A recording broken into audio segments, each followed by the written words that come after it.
Assalamualaikum warahmatullahi wabarakatuh. Jadi hari ini aku mau ngeresum belajar aku selama 1 minggu. Modul pengembangan media sosial dari nol Instagram marketing organik. Yang bab 1, cara mengatur bio Instagram yang lebih menarik dan menjual. Nah, kenapa sih kita harus membuat bio Instagram kita ini terlihat lebih menarik dan menjual? Karena bio Instagram kita itu adalah elemen kunci dalam profil yang memberikan kesan pertama kepada pengunjung. Jadi kalau bio kita ini menarik dan menjual, kita bisa meningkatkan jumlah followers, meningkatkan engagement, atau bahkan konversi bisnis. Nah, di sini ada beberapa elemen penting dalam bio Instagram. Yang pertama, nama profil yang jelas.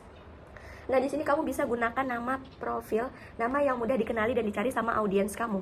Terus yang kedua, deskripsi singkat yang menarik. Nah, di sini kamu bisa gunakan 150 karakter secara efektif untuk menjelaskan siapa kamu dan apa yang kamu tawarkan dari produk kamu.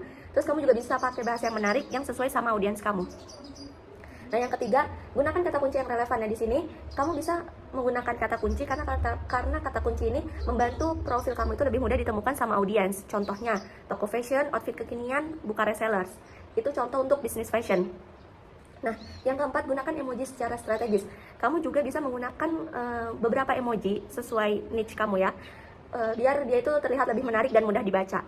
Terus yang kelima, tambahkan call to action. Nah, di sini kamu bisa tambahin call to action di bio kamu karena untuk mengajak audiens melakukan sesuatu atau melakukan tindakan tertentu ya. Seperti mengunjungi website atau menghubungi kamu, atau mungkin mau mendaftar, atau mereka pengen tahu linknya, atau sekedar tertarik.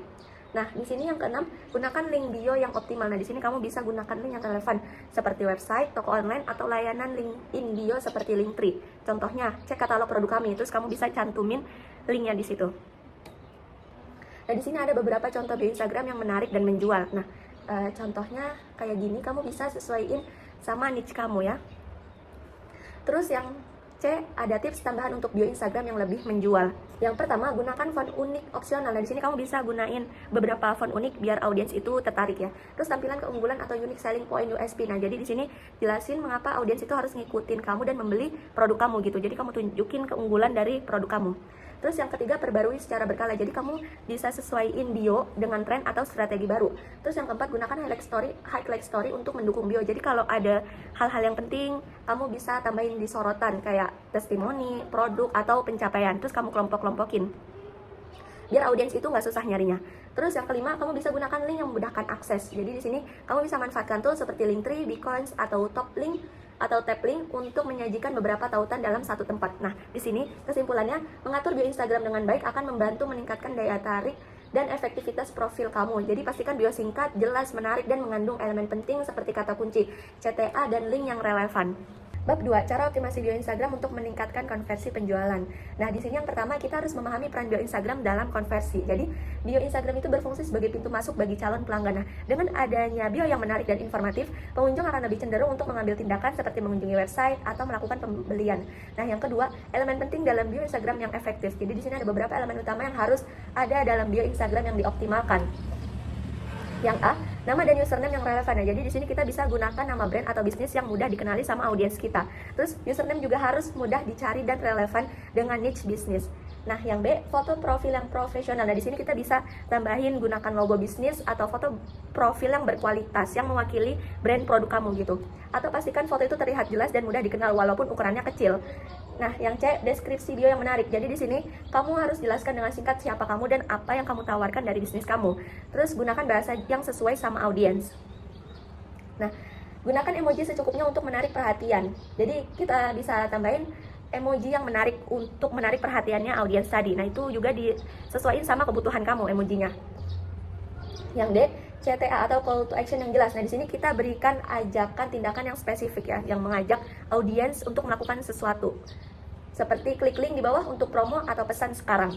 Terus yang E, link yang optimal. Nah, di sini kita bisa gunakan satu link utama yang mengarah ke landing page, katalog produk, atau WhatsApp bisnis. Nah, di sini kita juga bisa gunakan tool seperti Linktree, BioLink, atau langsung ke website. Nah, yang ketiga, strategi optimasi bio Instagram untuk meningkatkan konversi. Yang A, kita bisa gunakan kata kunci yang relevan. Jadi, kita bisa pakai kata kunci yang sering dicari sama calon pelanggan kita untuk meningkatkan visibilitas. Nah, yang B, sorotan Instagram highlight yang informatif. Nah, di sini kita bisa buat highlight yang berisi informasi penting seperti testimoni, produk, atau katalog gitu. Terus yang C, manfaatkan hashtag dan username di bio. Nah, di sini kita harus manfaatkan hashtag dan username di bio kita. Jadi, jika memungkinkan, tambahkan hashtag unik bisnis atau mention akun lain yang relevan. Nah, yang keempat, ada studi kasus. Jadi bio Instagram yang berhasil. Nah, di sini berikut contoh bio Instagram bisnis yang berhasil meningkatkan konversi. Nah, contoh yang pertama ada fashion online store, baju trendy, harga friendly, COD dan bayar di tempat, order sekarang, link. Terus kita cantumin link kita di situ. Terus yang contoh yang kedua, jasa digital marketing naikkan omset dengan iklan digital 100 plus bisnis sudah buktikan konsultasi gratis DM sekarang. Nah, yang terakhir, yang kelima, kesimpulan. Jadi, optimasi bio Instagram adalah langkah penting untuk meningkatkan konversi penjualan. Dengan menggunakan elemen-elemen yang tepat dan strategi yang efektif, Anda dapat menarik lebih banyak pelanggan dan meningkatkan tingkat penjualan bisnis Anda. Bab 3, 4 pilar utama membuat konten sosial media. Jadi, ada apa aja sih 4 pilar utama membuat konten sosial media itu? Nah, yang pertama ini ada entertain atau menghibur audiens. Jadi, konten ini tuh berfungsi untuk menarik perhatian dan membuat audiens itu menetap di konten kita. Nah, elemen fun ini juga membuat orang mau follow, komen, dan share. Nah, contohnya itu, contoh kontennya ada meme atau jokes yang relate, trend TikTok atau Reels, challenge, konten daily life yang lucu atau awkward moment. Nah, di sini ada tipsnya juga. Kamu bisa gunakan bahasa santai dan visual yang menarik. Nah, kamu juga jangan takut untuk jadi sedikit nyeleneh selama masih sesuai branding. Yang kedua itu ada educate atau memberi nilai tambah. Jadi, konten ini tuh berisi informasi yang membantu audiens itu memahami sesuatu. Nah, bisa berupa pengetahuan, tips, atau tutorial. Nah, di sini ada tipsnya. Jadi, kamu fokus pada solusi sederhananya. Nah, kamu juga bisa gunakan gaya bahasa yang mudah dimengerti sama audiens kamu atau bisa pakai bahasa yang santai. Terus yang ketiga, inspire, membangun koneksi emosional. Nah, konten inspirasi menyentuh hati audiens. Tujuannya membangun ikatan dan membuat audiens itu merasa terhubung sama kamunya. Nah, ini contoh kontennya itu kayak cerita perjuanganmu membangun brand atau kutipan motivasi dan refleksi pribadi. Intinya konten ini tuh yang membuat menginspirasi audiens. Terus yang keempat ada convince atau mendorong tindakan. Jadi ini adalah konten jualan atau ajakan bertindak. Harus dibuat dengan halus, tetap bermanfaat dan tidak terlalu hard selling. Nah, jadi convince mendorong tindakan ini kayak kontennya isinya kayak jualan-jualan gitu. Nah, contoh kontennya itu mungkin bisa testimoni pengguna, studi kasus, before after hasil kerja, penawaran terbatas dengan CTA yang jelas. Nah, tipsnya kita bisa tunjukkan manfaat bukan hanya fitur. Terus buat audiens itu merasa FOMO atau takut ketinggalan ya. Terus ada komposisi konten rekomendasi. Nah, entertain 30%, educate 30%, inspire 20%, convince 20%. Nah, gunakan rasio ini untuk menjaga keseimbangan antara membangun engagement dan menghasilkan konversi. Bab 4, memaksimalkan Instagram dengan konten pilar. Jadi, apa itu konten pilar? Jadi, konten pilar itu adalah kategori utama yang menjadi fondasi isi akun Instagram kamu. Nah, tujuannya itu untuk menjaga konten tetap fokus, bernilai dan bervariasi sesuai kebutuhan audiens. Nah, di sini yang kedua, kenapa konten pilar itu penting? Nah, karena dia itu bisa membantu kamu tidak kehabisan jadi konten, mempermudah pembuatan kalender konten, menjaga konsistensi branding dan pesan, bikin akun kamu terasa profesional dan terarah, bikin jadi tahu apa yang bisa mereka harapkan dari akun kamu. Di sini yang ketiga, contoh 4 pilar konten populer di Instagram 4E framework. Nah, ini kayak yang udah aku jelasin tadi ya. Kayak entertain nih, dan ini tujuannya untuk membangun kedekatan. Nah, kita bisa kayak konten-konten lucu, behind the skin, atau tren-tren gitu. Terus yang edukasi itu kita bisa memberi nilai tambah, kayak tutorial, tips, kayak gitu. Terus inspire, nah di sini menggerakkan emosi. Nah, jadi kita tuh membuat audiens itu terinspirasi kayak dari kutipan, atau kisah sukses, atau testimoni. Nah, convince atau meyakinkan. Nah, di sini tujuannya itu untuk mendorong aksi. Jadi kayak review produk, bukti sosial, atau CTA jualan. Dan di sini pilih 3-5 pilar yang paling cocok dengan brand atau tujuan akun kamu. Nah, yang keempat, cara menentukan konten pilar kamu. Di sini yang pertama ada kenali target audiens kamu. Jadi kayak siapa mereka, apa sih masalah mereka, terus apa yang mereka cari dari akun seperti kamu gitu. Terus yang kedua, tentukan tujuan akun. Nah, di sini kamu mau yang kayak personal branding, edukasi, atau mau yang jualan, kamu tentuin. Terus yang ketiga, gabungkan dengan gaya konten yang kamu suka. Nah, misalkan kayak storytelling, desain, visual, reels, dan lain-lain gitu ya. Nah, di sini yang kelima ada strategi memaksimalkan konten pilar. Kayak rotasi konten pilar, dia tuh buat jadwal bergilir agar feed itu bervariasi. Jadi kayak nggak real terus, jadi kayak selang-seling, nanti carousel, single post, kayak gitu, biar audiens itu nggak bosen. Dan di sini buat kalender konten, jadi kamu harus punya rencana post berdasarkan pilar setiap minggunya. Terus gunakan format beragam. Nah, di sini kamu bisa gunakan reels, carousel, atau foto, story live, tetap di bawah satu pilar ya. Terus evaluasi performanya. Jadi konten mana yang paling disukai audiens dari tiap pilar. Jadi kalau itu bagus, maka itu kamu tetepin, tapi kalau itu kurang bagus, maka kamu kembangin gitu. Nah, di sini kesimpulannya ada, akun Instagram yang kuat bukan yang ramai sesaat, tapi yang punya arah dan makna. Konten pilar membantu kamu membangun akun yang fokus, bernilai, dan disukai audiens. Bab 5, 5 cara mencari di konten media sosial. Nah, di sini yang pertama, kenapa kita sering kehabisan ide? Nah, mungkin di sini kita yang pertama terlalu fokus pada sempurna, padahal kita bisa mulai dari yang dasar. Nah, yang kedua, kita tidak punya strategi konten pilar. Nah, konten pilar tuh yang 4E tadi. Terus tidak memahami kebutuhan audiens. Nah, di sini mungkin kita kalau buat konten tuh apa yang kita mau, tapi bukan apa yang dibutuhkan sama audiens kita. Terus yang keempat, belum punya kebiasaan riset dan dokumentasi ide. Dan di sini mungkin kita jarang riset gitu ya sama akun-akun yang sudah besar gitu. Nah, solusinya gunakan strategi eksploratif dan terstruktur untuk cari ide secara konsisten. Nah, di sini yang kedua ada 5 cara mencari ide konten media sosial. Yang pertama itu ada ATM, amati, tiru, dan modifikasi. Nah, mungkin di sini kita bisa cek akun kompetitor atau kita bisa cek niche luar negeri. Kita juga bisa gunakan fitur explore, reels, dan trending audio. Nah, di sini mungkin kita bisa temukan reels edukasi dari akun luar, terus kita modifikasi dengan gaya kita ubah lagi gitu. Di sini yang kedua ada gunakan pertanyaan audiens. Nah, di sini konten terbaik itu lahir dari kebutuhan nyata audiens. Jadi mungkin kita coba cari dari komentar, DM, atau Q&A di story. Jadi kita tuh kayak berinteraksi sama audiens kita gitu loh. Nah, contohnya, Kak, cara dapetin 1000 followers gimana ya?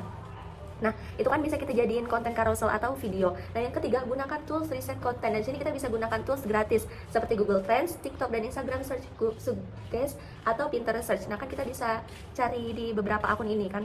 Yang keempat, berdasarkan pengalaman pribadi. Nah, di sini mungkin audiens suka kejujuran dan cerita pribadi. Jadi kita bisa gunakan pengalaman kamu itu sebagai cerita inspiratif atau studi kasus, proses sebelum dan sesudah, gagal dan bangkit.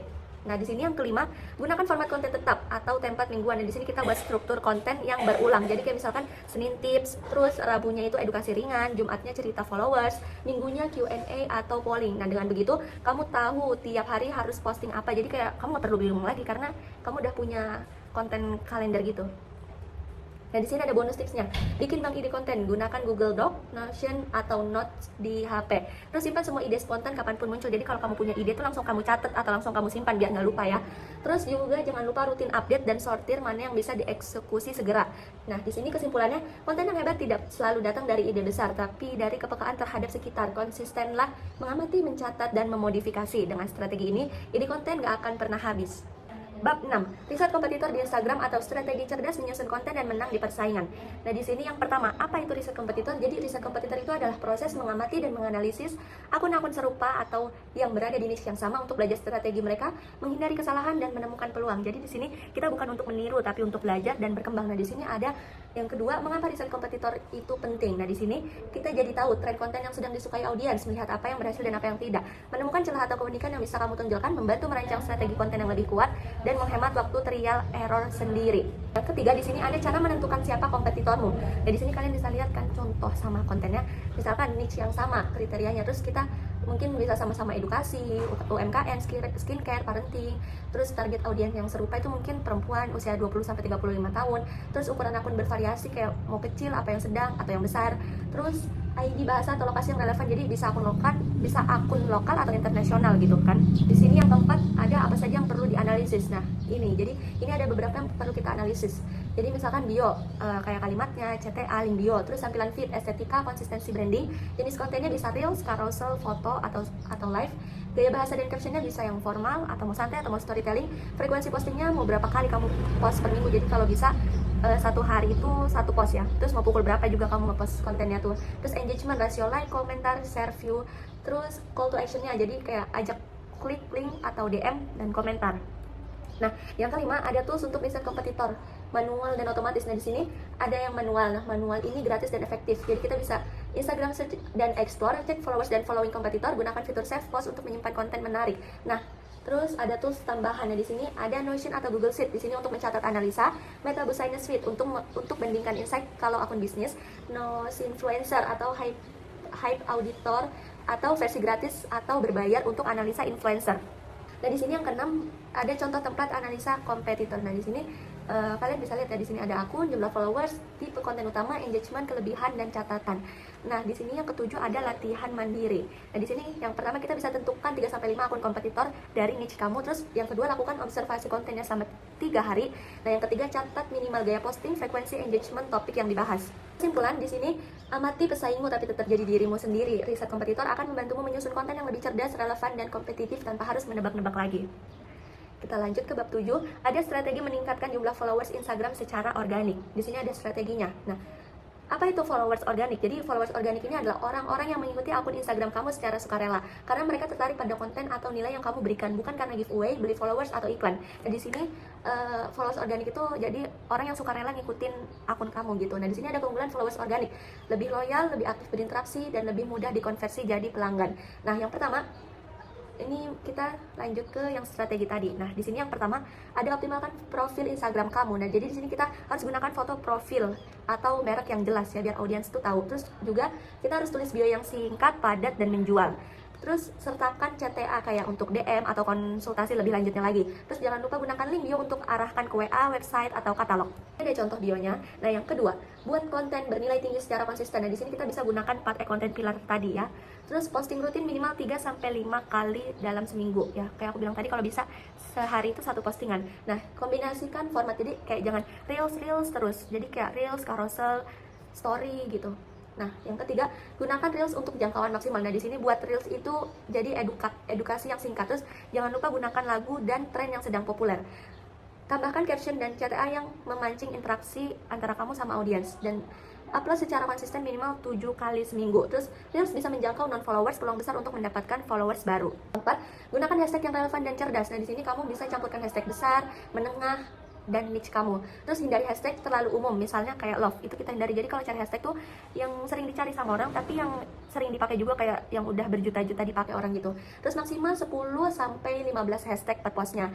Hashtag yang tepat membantu kontenmu ditemukan oleh orang baru. Nah, yang kelima, bangun interaksi dengan audiens. Nah, di sini mungkin kayak kamu bisa balas DM, komentar dengan cepat dan ramah. Terus kamu juga bisa gunakan fitur story kayak polling atau question box atau slide. Terus jangan lupa buat konten Q&A atau menjawab komentar followers. Terus sering mention dan repost user generated content. Jadi kalau dia ada ini kayak testimoni gitu, nah kamu bisa repost balik ya. Terus interaksi. Nah, interaksi itu sama dengan sinyal kuat ke algoritma bahwa akun kamu itu aktif dan menarik. Keenam, berkolaborasi dengan akun lain. Jadi ajak akun lain live bareng, terus kamu juga buat konten kolaboratif. Saling mention di story, ikut komunitas niche yang relevan. Kolaborasi itu saling tukar audiens secara alami. Jadi dengan adanya kayak kolaborasi itu kan jadinya akhirnya dia tahu gitu loh. Jadi pengikut dia tahu kita, pengikut kita tahu dia gitu loh. Nah, yang ketujuh, analisa dan perbaiki secara berkala. Dan di sini kita bisa gunakan Instagram Insight untuk melihat ya di dashboard itu. Kayak post mana yang paling banyak dilihat atau disimpan disukai audiens, jam tayang terbaik, reels mana yang menjangkau banyak non followers. Kita bisa lihat di situ dan lanjutkan yang berhasil dan perbaiki yang kurang.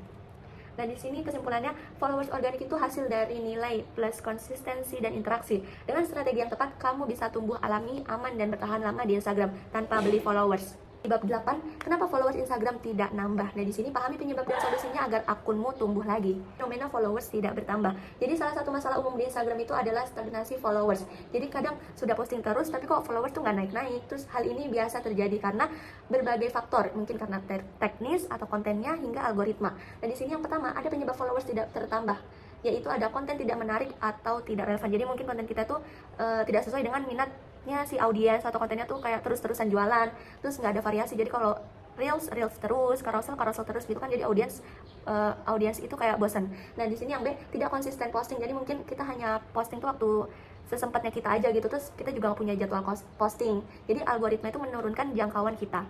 Nah, di sini yang C, tidak ada nilai dalam konten. Jadi mungkin konten kita itu nggak menghibur, nggak mengedukasi atau menginspirasi gitu.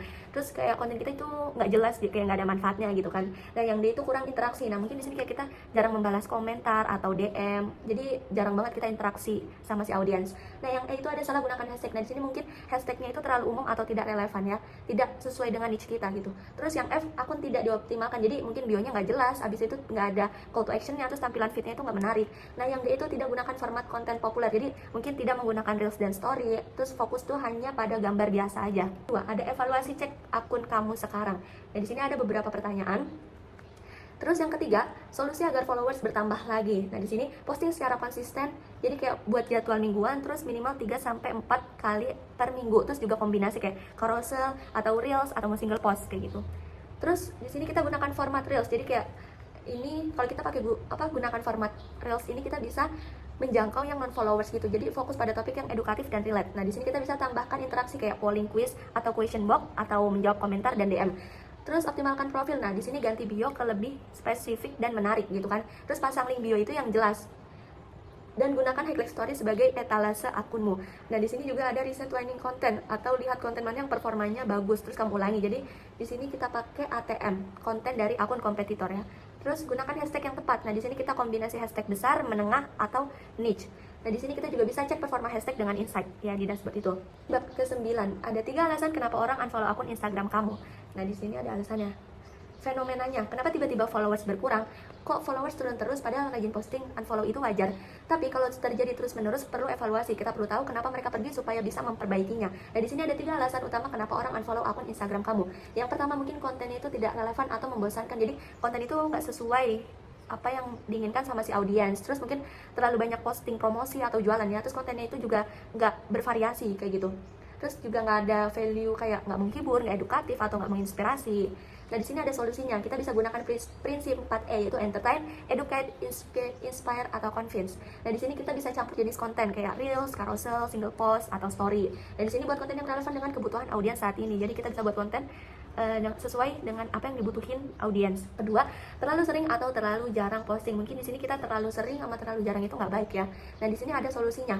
Temukan frekuensi ideal 3 sampai 5 kali posting per minggu. Kita juga bisa gunakan story setiap hari untuk menjaga keterhubungan kita sama si audiens itu. Dan di sini kita juga buat kalender konten agar posting itu lebih terencana atau lebih konsisten.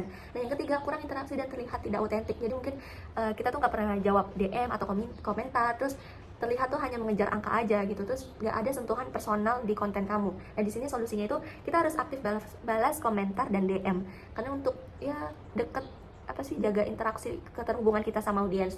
Nah, kita bisa gunakan fitur interaksi kayak polling, Q&A atau slide. Nah, di sini kita juga bisa ceritakan isi-isi personal atau perjalanan brand kamu. Studi kasus yang singkat. Kasus, sebuah akun bisnis fashion mengalami penurunan 300 followers dalam 1 bulan setelah ditelusuri. Nah, mungkin di sini karena 80% kontennya itu adalah promosi produk atau tidak ada engagement, tidak membalas komentar, jarang update story. Nah, solusi yang dilakukan itu kita bisa tambahkan konten edukatif tentang fashion, kita bisa aktif di story dan fitur polling, kita juga bisa balas semua komentar yang masuk. Nah, dengan begini kan engagement itu naik dan penurunan followers itu jadi berhenti. Kesimpulannya, orang unfollow kamu itu bukan karena mereka benci kamu, tapi karena mereka tidak lagi melihat manfaat dari mengikuti kamu. Tugas kita adalah menjaga nilai dan koneksi emosional di setiap konten yang dibuat.